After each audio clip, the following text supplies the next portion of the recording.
The great wall of China. इस विशाल दीवार को आखिर कौन नहीं जानता। ये सिर्फ चीन की ही नहीं बल्कि दुनिया की भी सबसे लंबी दीवार है। ये दीवार दुनिया के 7 अजूबों में शामिल है, जिसे अंग्रेजी में ग्रेट वॉल ऑफ चाइना कहते हैं। इस दीवार को बनाने के लिए ईंट, पत्थर, लकड़ी और धातुओं का इस्तेमाल किया गया है। इसी वजह से इसे दुनिया की सबसे पुरानी मिट्टी और पत्थर की बनी दीवार भी कहा जाता है। ये दीवार इतनी लंबी है कि इसका लेंथ मेजरमेंट मीटर्स में नहीं बल्कि किलोमीटर्स में किया जाता है, वो भी कई हजार किलोमीटर्स। अब आप सभी के मन में हजारों क्वेश्चंस आ रहे होंगे कि आखिर इतनी बड़ी दीवार बनाई कैसे गई, क्योंकि इसे बनने में कुछ सालों का टाइम तो लगा नहीं होगा। उस टाइम पर जब ह्यूमंस के पास उतनी टेक्नोलॉजी भी नहीं थी, इतनी लंबी दीवार बनाने में लगभग एक ह्यूमन की एवरेज लाइफ टाइम से ज्यादा ही टाइम लगा होगा। तो इससे आप लोग ये तो समझ ही गए होंगे कि ये वॉल किसी एक राजा द्वारा नहीं बल्कि कई राजाओं द्वारा उनके टाइम पीरियड पर और उनके अपने अपने एरियाज में बनाई गई होगी, जिसे आज के टाइम पर एक ही नाम the great wall of China के नाम से जाना जाता है। सो हे गाइस, स्वागत है आपका मेरे चैनल पर एक न्यू वीडियो के साथ में। आज के इस वीडियो का टॉपिक है the great wall of China. तो वीडियो में लास्ट तक बने रहिएगा और वीडियो को लाइक और चैनल को सब्सक्राइब करना मत भूलिएगा।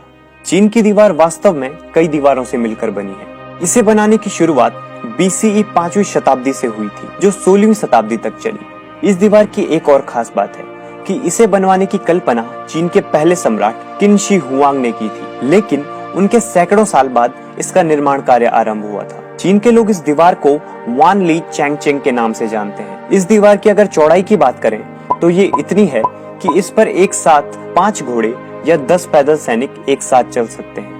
कहते हैं कि इस दीवार को बनाने में करीब 20 लाख मजदूर लगे थे, जिसमें से 10 लाख लोगों ने अपनी जान गंवा दी थी। माना जाता है कि उन्हें दीवार के नीचे ही दफना दिया जाता था। यही वजह है कि इस दीवार को दुनिया का सबसे बड़ा कब्रिस्तान भी कहा जाता है। ये वॉल उत्तरी चीन और दक्षिणी मंगोलिया में लगभग 2000 सालों में बनाई गई थी। इस दीवार का सबसे अच्छा संरक्षित हिस्सा मिंग राजवंश के समय का है, जो कि 1368 से 1644 तक शासन में थे। ये दीवार अक्सर पहाड़ियों और पहाड़ों की चोटियों पर ट्रेवल करती दिखती है, क्योंकि ये दीवार चीन के रूरल एरियाज में घूमती है और इसकी लंबाई का लगभग 1/4 हिस्सा पूरी तरह से नेचुरल ऑब्स्टेकल्स यानी बाधाओं जैसे नदियों और पर्वत श्रृंखलाओं से बना है। बाकी का लगभग पूरा भाग, जो कि कुल लंबाई का लगभग 70% है, प्रॉपर रूप से मैन्युफैक्चर वॉल है। रेस्ट छोटे हिस्सों में खाइयां बनी हुई है। हालांकि दीवार के काफी लंबे हिस्से अब खंडर हो गए हैं या पूरी तरह से गायब हो गए हैं, फिर भी ये पृथ्वी पर सबसे नोटेबल स्ट्रक्चर में से एक है। इस दीवार को यूनेस्को द्वारा 1987 में विश्व धरोहर स्थल नाम दिया गया था। अब जैसे हमें पता है कि ये दुनिया की सबसे लंबी दीवार है, लेकिन इस दीवार की लंबाई को लेकर थोड़ी असमंजस की स्थिति है, क्योंकि साल 2009 में किए गए सर्वेक्षण में इसकी लंबाई 8850 किलोमीटर बताई गई थी, जबकि साल 2012 में चीन में ही किए गए एक राजकीय सर्वेक्षण के मुताबिक चीन की दीवार की लंबाई 21,196 किलोमीटर बताई गई। लेकिन इसमें रीमैन्युफैक्चर्ड और ओवरलैप पार्ट्स भी शामिल हैं। मिंग राजवंश के दौरान निर्मित दीवार सबसे अच्छी तरह से संरक्षित खंड लगभग 8,850 किलोमीटर लंबी है, लेकिन अगर इसकी ब्रांचेस और अन्य माध्यमिक खंडों को हटा दिया जाए तो ये लगभग 6,700 किलोमीटर यानी 4,160 माइल्स तक लंबी है। अगर इसके निर्माण के इतिहास के बारे में बात करें तो जिस तरह से हम लोग अपने घरों के आसपास अपनी सेफ्टी के लिए दीवारें बनाते हैं, उसी तरह का रीजन चीनी राजाओं का भी था। ग्रेट वॉल ऑफ चाइना अलग अलग चीनी स्टेट की असमान सीमा और किलेबंदी की वजह से डेवलप हुई। कई शताब्दियों तक ये स्टेट्स अपनी नेबर स्टेट्स की सुरक्षा को लेकर उतने ही चिंतित थे जितना कि वो आक्रमणों और छापों के खतरे को लेकर थे।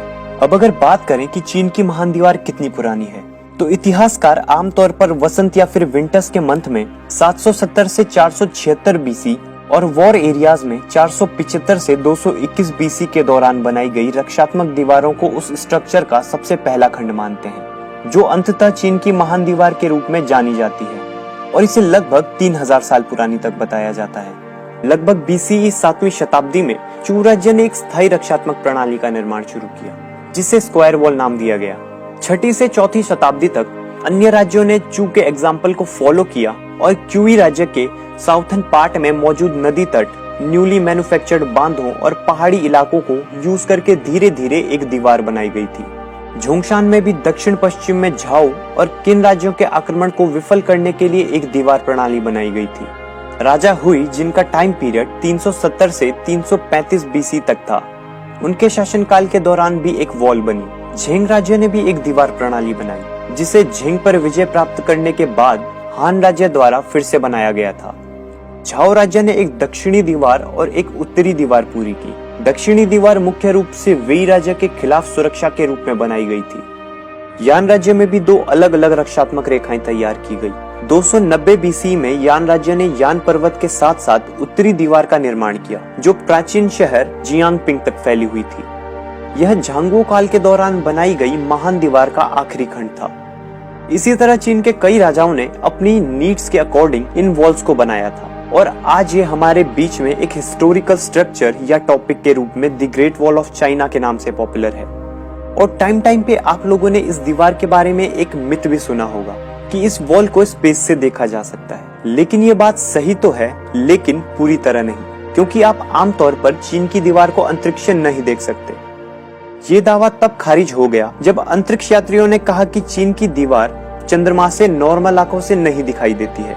ये स्ट्रक्चर केवल कभी कभी निचली कक्षाओं और इंटरनेशनल स्पेस स्टेशन से दिखाई देता है। तो ये था आज का वीडियो। अगर वीडियो थोड़ा सा भी पसंद आया हो तो don't forget to like, comment, share and subscribe and hit the bell icon. और कमेंट में हमें इसी तरह की न्यू वीडियोस की एडवाइस देते रहिएगा। मिलते हैं ऐसे एक नेक्स्ट वीडियो में, तब तक बाय बाय।